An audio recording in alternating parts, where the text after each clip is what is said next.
Amazing. Thanks again. And we are transitioning to our fireside chat with Ben Cuss, the CTO of Box, and Jonathan Kvarfordt, head of growth and GTM at Momentum.io. Welcome to the show. How are you doing? I'm doing great. Thanks for having me on. I was gonna say Ben first. I'm doing good. Amazing. Jonathan, take it away. Hmm. Oh my gosh. Okay. Well, I have the lovely pleasure of being able. I don't know if I should introduce you, Ben, but I've just been doing some research on you, and I think I found 9 patents in the last 10 years, something like that. I've seen a bunch you've released. One of them I find fascinating, actually, is this one more recently around how you released a patent on methods for identifying selected portion of content objects for use in generating LLM prompts, which is fascinating. So, anyways, I'm like so intrigued and really excited to talk to you. You are the CTO of Box, and just been doing a lot of reading on what you do and what you're passionate about. But before I go on and probably say something that's not accurate, tell us more about you and your little bit about your journey. My journey is in the world of I started as I consider myself a technologist, and so I went to Berkeley, computer science. I was in a small company that grew up to be a bigger company, Big Fix back in the day in enterprise security world. Got acquired by Right. IBM. Started my own company with some of my people I worked for a long time, and then that got acquired by Box. And I've been at Box for 10 years now, and I started the product team, and now I'm CTO. And amongst other things, my primary focus is all day and night AI. At Box, of course, we're on structured data, so we focus on Right. the idea of larger enterprises, how to handle unstructured data and bringing AI to your content.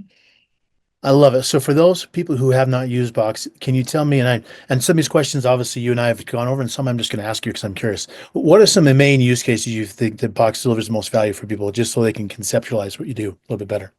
Yeah, so I'd say at a high level, many of us in the industry have been going through the last, let's say, 10, 20 years, have really Hmm. seen data become a really critical aspect of almost every company. And this is Right. typically the world of structured data.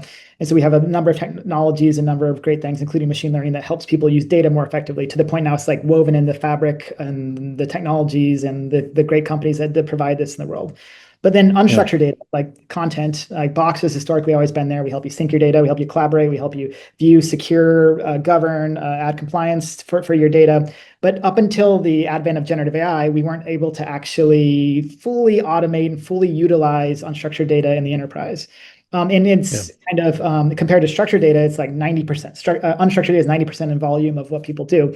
And so we Right. have over 120,000 enterprise customers. And typically, when we're talking about AI, one of the first things that they'll think about is how to start to automate some of the things that used to be unautomatable, like not possible to do because there was no technology that could do, Right. like, understand this video, understand this document, understand the nuances of the risk of this contract and everything else. And so this is the Right. kind of things for us that people are interested in from our customer set. So do you feel like, and again, I could go on so many paths with you, which I'd love to. But with that in mind, what do you feel like when people come to you or companies come to you with an enterprise, what do you feel like are the common challenges that they're going through? Saying like, is it the lack of ability to integrate different data sources? Is it just security? Like, what is it you guys help them identify and then be able to execute on? Yeah, so in general, for a lot of our customers who are, like, again, bigger organizations who are in the midst of trying to understand how AI can change the way that they work, because that's kind of some of the promise of what AI can do. Many Right. times they're trying to sort of balance this idea of getting started in sort of practical ways that have value with the sort of the pressure overall to, like, try to completely revolutionize everything that they're doing. And so Mhm. from our perspective, one of the things to do from AI, but also in general, is to make sure that you're focused on a couple of your platforms that then give you these capabilities to be able to do AI effectively across your enterprise. So we kind of see that there's, like, a number of data sources that many companies have, including things like your structured data, your unstructured data, your CRM, your Right. HR data, and so on. And then not only having those be able to have AI themselves and to do things like agentic AI and some of the newer promises of the way that you can automate more and more with this kind of newer generation technology, but then also be able to coordinate those with other tools out there. There's a number of sort of like layers of agents that, like, at a higher level, either enterprises build themselves or other third-party tools that can kind of like coordinate across all those. So most of the customers we talk to, they're in the middle of this journey of solidifying the basics, making sure it's secure, making sure that it's compliant, making sure they can do specific things, increase the productivity of Right. their users, and then also then try to automate some of the higher level enterprise processes. Well, one of the things you brought in, if I remember correctly, is Box AI Studio, right? And part of it was to make sure you could help create agents across different workflows, different and use different models. Like there's a lot of cool things you do with the studio. Yeah. Um, it, I'd love to have you tell me more of your thought, obviously as a technologist expert. I feel like people talk about agents a lot, but what's being missed a lot is the importance of the data that agents need to really get good use out of AI power. So Yeah. tell me more about like how Box Studio or just your thinking in general of how do you identify what data is needed so you can really release agents or a fleet of Yeah. agents, whatever you want to call it, in the best way. Yeah. So, in general, when we're talking about agents, we're often talking about the sort of the concept that AI can not only do something for you, but can do more and more complex tasks that have like Yeah. objective instructions, an AI model to power it, tools to go access different things. So, from that concept Hmm. of an AI agent, one of the more critical things is that it can be able to access your data across the board, and been doing it in a secure way. Like if you think about it, like to the extent that agents can resemble sort of like the power of humans, imagine that Right. you get like the most intelligent employee in the world. They got 20 PhDs and they're very willing to work really Right. hard, and they show up in your company. And then if you don't give them access to what you have internally, like your tools, your systems, what they work, they're just Right. not be as useful as they could have been otherwise. And so then naturally, then one of the goals is to hook up the AI agents to your data. But then if you do that in sort of if you're not careful, like you have a giant problem because like that's Right. for most of your enterprise systems, like not everybody has access to everything out there, right? Like the stuff Right. that any one person, any enterprise has access to is just different. Not only because you're on different teams and you have different roles, but also you have your stuff, you have stuff that was of a specific project, you have access to maybe something that's confidential about your manager, employees, or whatever else. And so you have to be able to hook into Right. the way these things work, and then in particular the access of the permissions and the user base access controls. And so those are the kind of things that you need to not only just have AI do stuff on, but also to make sure that your AI is not your number one challenge of data leakage and security issues. You need to actually securely do AI on top of your data. And that's often one of the key Yeah. things that either prevents customers from like starting the adoption, or actually is something that is like their biggest problem to solve to try to even begin to use some of this stuff. So at Box, one of our focuses Right. is to let people do secure AI on their content across not only the models that are trustworthy, but then also the ability to map directly to the user access controls. So you feel like you're more of like an orchestrator kind of moving things, or is it more of just an integrator of making sure it connects different dots? A little bit of both. Like Yeah. the idea of like one of the interesting things is when you're like thinking about AI, like, and then having access to like content, like you start to Hmm. see that the AI starts to have some of the challenges that like what people would have about like how do I give it access to the things I want? How can it like access Right. in the right format? Like how can I smoothly make sure that like new stuff it has access to or not? Like, and so you start to go down this path of like, well, I need to have retrieval augmented generation or secure retrieval augmented generation. I need to have the vector databases and store the embeddings and be able to look up info across a big corpus of data. Some of our customers will have like dozens or hundreds of petabytes of data, like in that we help store for Right. them. And like that's just not Right. a trivial thing to be like, oh, now have AI go do something with that, like not only for the security reasons, but just practical infrastructure reasons. And so this is an area where like what we focus on is to bring AI to your content in a way that you don't have to worry about all that stuff. If you want the benefits of AI on unstructured content, which we think is one of the biggest benefits of in the enterprise, then you need a mechanism, a platform to be able to handle that.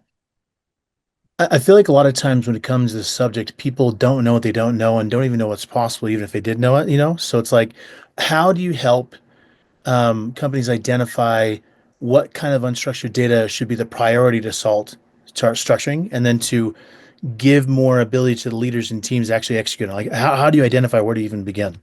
Yeah. So one of the things that is interesting when you start to look into not just the personal productivity types use cases, which are important, like being Hmm. able to search, being able to get answers to questions, being able to like have AI kind of assist you when you're viewing files and things like, but into the world of Yeah. more business process, like one of the key questions is always like, what's the slow part of whatever you do internally. And many companies have like gone through and they've automated an awful lot of things. Like, so we were dealing with one of our customers, we were helping them out on this exact kind of thing. And they were pointing out that they have a loan origination process. And the slowest part of the whole thing was to actually review the data that the person had to upload to prove that they're like who they were. So, like utility bills and personal documentation and so on. And they had to have, so they'd uploaded it, had to have somebody review it, look at it, like double check 10 things. And so then, and the reason why that was the longest is because it was the thing that wasn't automatable. But this actually like would lead to like legitimate delays in loan processing. And so this is an example of many different examples across industries where you could have AI, in this case, in the form of an AI agent, go like actually look through and be like, I know my objective is to, understand this document, to follow these rules, and then to identify to the person who's responsible for approving the agent or approving the loan is like, is this in line? Does it have the right name? Does it have the right dates? Does it have the right, does everything look in order? And then those kind of things help automate, and then also just like not just save people time, like internal employees, but also just speed the process of something that was otherwise taking a long time. And we see a lot of examples like this across, like we have a travel agency. We have a lot of financial examples, people processing these things that in some cases still paper, they get scanned, but then even the world of, like not everybody in the world has fully gone to like structured data systems. And so interestingly, AI gives you a chance to almost leapfrog and be like, look, don't spend all your time investing in a bespoke custom application to do it. Just have AI take a look at it and it'll start to solve some problems for you. And then this is the kind of thing that many of our customers are looking into. Do you feel like there's common, again, partly because people don't know, they're not AI experts, they're not automation experts. There's probably a lot of missteps or things they think they can do. So across, whether it's enterprise or mid-market, what are like common things you see people either focus on that's, I don't know, I don't want to say wrong, I'll say not the most effective. What's the missteps they can avoid that you guys learned through, obviously working with thousands of customers? Yeah. So there's like a couple like every single company we talk to is quite aware of the idea of AI can do an awful lot for you, right? And then some of them I think might be like there's this concept of like, how do you start and like how do you make this work? So let's say you have a process that is like multi-step process, maybe like that loan origination or some other process. Like at some point somebody says, in order to make this truly recognize the value, I'm going to replace the whole thing. AI seems like it can do everything, so I'm going to make it do everything. And then, but then when you kind of decompose it, you're like, well, that thing, which was like maybe 10 steps, each step itself was a very complex, very critical thing to get right. And so rather than trying to automate everything across the board in the first shot, typically what we recommend, and the things I've seen be more successful, is like kind of like go down to the bottom of your sort of agentic or your internal process, and then see like, this part here is, if I can save this, then and maybe it's the most repeatable or the most automatable piece of it, then I can then build many of these and eventually start to orchestrate them overall. And actually what we've seen is, it was interesting, is that many of the things that people start on when they take this approach are the least popular, slowest, most sort of onerous part of a process that nobody wants to do. And then being able to have AI agents do that, it's actually interesting because sometimes they can just do a better job simply because they, sometimes people don't like that part. Yeah. Do you feel when you see people rolling out strategies, and I have my own thoughts on this question, but I'm curious yours. You see like the Shopify CEO saying, "Hey, everyone needs to use AI. You got to justify AI." So that's kind of more of a bottom-up force approach, and then the other side is kind of more a cross-enterprise motion that's top-down. Because you need more of a strategic multi-team look at something, which like Box solves for. Where do you feel like the balance is between?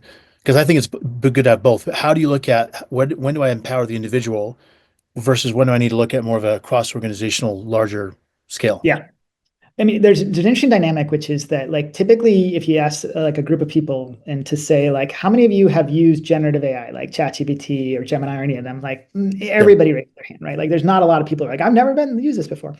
And then, but if you ask them how many people have used it in the enterprise, like you get like scattered shot. And then if you ask why, it's like, well, it's not approved for security. Somebody's fears something. We haven't identified for sure the ROI on it or whatever. And so I think one of the key things that we've seen be successful is that when the leadership focuses not on trying to dictate the use case that matters the most, but rather on removing some of the barriers that then allow the people to use it the way that they use it in their internal lives.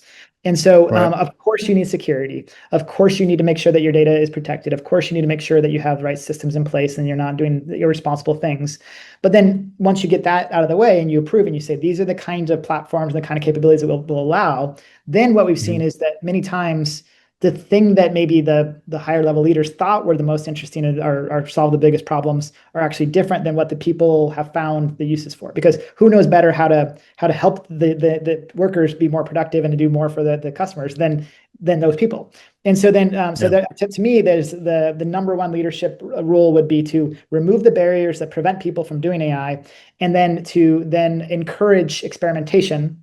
Sometimes also like essentially manage big projects, especially across Hmm. teams, but often just like you get more out of letting people use it than you do from like trying to guess is what's the best use. When you, because security is usually one of the reasons why I hear people have a challenge with this, at least organizationally, because they don't roll out Gemini, whatever the tool might be, because of security concerns. Yeah. Um, I know there doesn't exist yet. I know it's on the table. I was reading an article the other day of doing some sort of AI specific data security measure, but obviously right now you have SOC 2 Type 2 and you have ISO 202.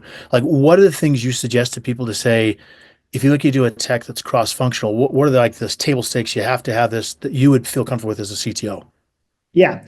So, I mean, one of the interestingly, the first questions about giving your data to AI is actually the same question you've always had of giving your data to anybody, which is, do I trust that company to have my data? Do I have a contract with them? What does this say that people can do?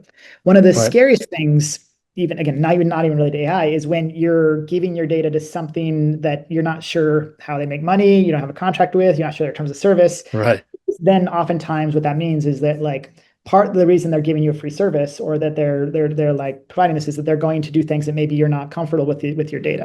And in the world of AI, this was always a concern. This is what makes kind of people like extra cautious is that like some Right. AI systems will go, I mean, they're open about it. It's like a little checkbox that says, if you don't check this box, like we're going to like learn about your data, right? And that's like one of the scariest things in the world is to think I have proprietary data. When my employees, ask a question online, they click thumbs up, this is Right. the answer, like, what is my employee info and what is the risks associated with this financial thing or whatever? This is a great answer. And then suddenly that turns into data that goes in a training run. And now a future model from whatever vendor actually has that data. Now, so then that's very plausible Right. to do. Now, most enterprise providers of AI will like strictly say no. I'm like that's absolutely not going to happen. So, like a Box, we will Right. explain in great detail, both contractually and also technically, like why that doesn't happen. We have no interest in training on your data or letting anybody else do it. Our job is to facilitate the use of AI on your data. And so this is the kind of thought process that I think most people need to go through is to say, what do I need to do with my like how can I trust this company? And then of course at Box, this is just what we do. We store your data, we upload, download it, we let you collaborate on it and all these things. And so it's not a Right. long leap of logic to say, and I can do AI on it, and we'll tell you all about how we do AI securely. But in general, make sure you trust your vendors and make sure that they have AI terms and principles you agree with. Make sure that you're sure about how they log and maintain your data, and make sure that you have control to be able to turn off and on things. In some cases, if you have preferences for models, switch those and so on. So those are kind of the major Yeah. areas of how to do AI trust. Yeah, I love that. This last year I learned how OpenAI offers very limitedly a zero attention data policy, that kind of stuff, and not every vendor has that. So it's good to Yeah, know like who has what agreements with which LLM model to know how the yeah. data is being used, Yeah, that's critical for which is us. Like, fascinating. like again, we can't like people have data residency concerns, people have governance concerns, people have encryption Right. concerns, and all those kind of go out the window when data is floating in different places. And so this is why we have it's important to us is to not let anybody, including some very trustworthy companies out there, but just still like contractually not let them Mhm. say that they're going to retain that data because it's the customer's data, and we need to make sure we're good stewards of it. Yeah. In the last 8 minutes, because I have a feeling you can go on this topic for a while. You were on a podcast just recently. We talked a lot about systems thinking, and specifically like as individuals and also as organizations. And I don't think people I, I went through a systems thinking class in an MBA, which was fascinating, but it's not a topic that I could say an expert in. I'm learning more about it. So because this is something you're passionate about, like for someone who's either building out their own AI agents, their own workflow, or an organization doing it more across orgs, what are the principles around system thinking that you say are like critical to make sure you can really fully leverage agents the fullest capacity?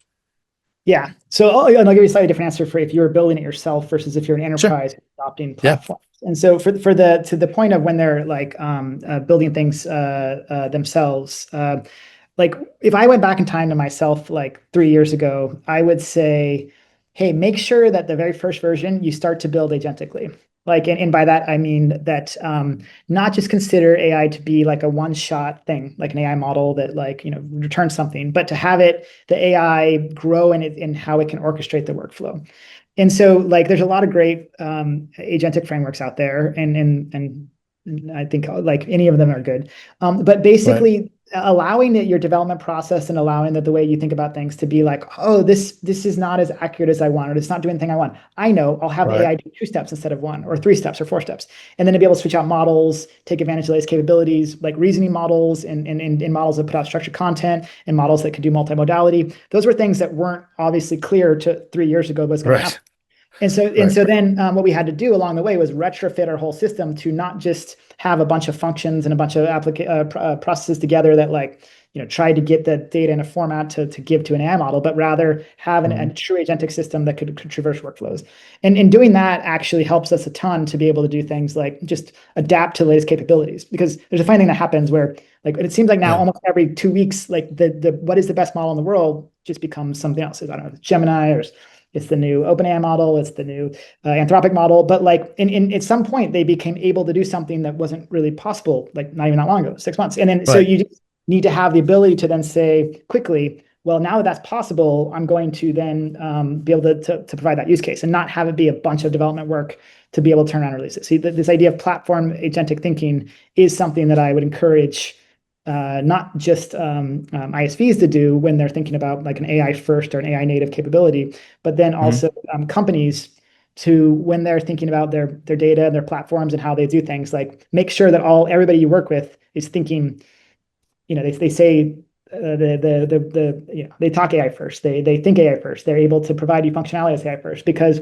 everything's evolving so fast that you're almost just rather than betting on any one like AI technology or any one AI use case, you're almost betting on Yeah. people and platforms that are like able to express that for you according to your enterprise and needs. Awesome. So for the individual, again, this whole topic around systems thinking, not just from a technology standpoint, but just like there's a difference between process thinking and then systems, right? So what would be like some takeaways? What would be the top, I don't know, 1, 3, or 5, you pick, takeaways around how do I build system thinking so I can really leverage agentic workflows? Um, it's a good question. I think the some of this would be to enable platforms that can do capabilities and then build use Right. cases on top of those. Build in security and compliance from the beginning, so you don't have to go retrofit it afterwards. Mhm. And then also, to continue to experiment on enabling people across the board to utilize to quickly use AI in different ways. Like, so these are the kind of Yeah. things that I think are the most important as you consider like different aspects of how your company or how your enterprise will be able to Right. utilize AI in the future. I'm curious. I'm now going to ask you a personal question, if you don't mind me asking you to divulge. What is the either most advanced agent that you personally use, whether it's personally or professionally? And then what does your team use that you would be like, this is so awesome? What is that thing? Um, I will give you an answer, which is that I continue to almost every day be impressed as to how many things you can do that you can represent as a little agentic workflow. And so Yeah. this is like a revelation that like these little state diagrams that you like sometimes see in these academic papers or that you maybe learn in school or whatever, it's just like do this, then Yeah. this, and a branch here or whatever. Like because everybody's aware that like AI can do this one thing, and then maybe they're even aware it could do like Right. 3 steps. But then if you have AI like coordinate those 3 steps, like it's weird. Is like there's suddenly stops to be like introduce tools so they can go get and change things, and suddenly you're like, huh, this can do an awful lot of things. Like to the point of like starting to you start to see the promise of AI, how it can work in the enterprise is by constructing these little Hmm. workflows. Now, today they're not the easiest thing to build. They can go wrong, they can get distracted and so on. So this is why you spend time and effort to like get them to focus and to actually solve the problem at hand. But that like across multiple vendors, across multiple technologies, across everything is like rapidly getting better. So I kind of foresee a world where the thing that's like stopping you as an enterprise or as a person from getting something done with AI is your ability to explain precisely what you're looking for. And then that's something I think people kind of pick up over time, Yeah. or they have nice templates that come from companies like Box or others. And so I see that as sort of the thing that continues to fascinate me and takes my focus like almost every day. What's funny is that as I teach AI to different people at university level and just my kids, I'm always fascinated by how AI forces you to be a better communicator, like you said, with context or just instructions. It makes me be very self-reflective of like how am I communicating to get what I need to get, you know? Yeah. One last thing is because you're a very unique spot, kind of talking about the future of AI and what you think you should prepare for. You talked about how if you could go back 3 years, like what do you project your 3-year person ahead of you is going to come back and tell you? I was like, this is what you need to prep for. What do you think is coming? My best guess would be that that for the kind of our customer set that we have is that we not only need to provide to them the basic building blocks so that they could then orchestrate whatever they want themselves on their content, but then Yeah. also provide to them predefined templates that would help them get sort of most of the way there. Like, and so many of the like more advanced use cases that our customers are asking for today, we're like, we could totally build that. We have state diagrams and workflows and all these great things and a secure way to access your data. But and then we can, and we have like SIs or consultants or whatever. But at some point, it maybe is for us to like give them something that's mostly there so they can customize it to go forward. And so you get to the point where like you basically make enterprise IT people able to accomplish a lot more without having to go too far down the stack to figure out how everything works. Yeah. Do you see where I'm going to ask one more question? Sorry, Julia. Do you see a world where OpenAI talked about the 5 levels of where we're going to go, and one is the organizational agent type thing? I mean, I see Box being a platform that could like essentially enable that. You see that kind of world coming? Yeah, I think like there's definitely an interesting world as you get not only like these platforms and these agent capabilities, but as they roll up into like almost any like individual workflow that's complicated can be rolled up into a bigger agent. So like at some point you might have these like very high level agents that are able to do an awful lot in drawing upon different systems like Box or different other agents. And like I think that is Yeah. definitely something that we would be seeing. That's fascinating. Thank you, Ben. Julia's giving me the cane. I got to stop talking. What an insightful Yeah, I mean, session. Thank you so much again, Jonathan, Ben.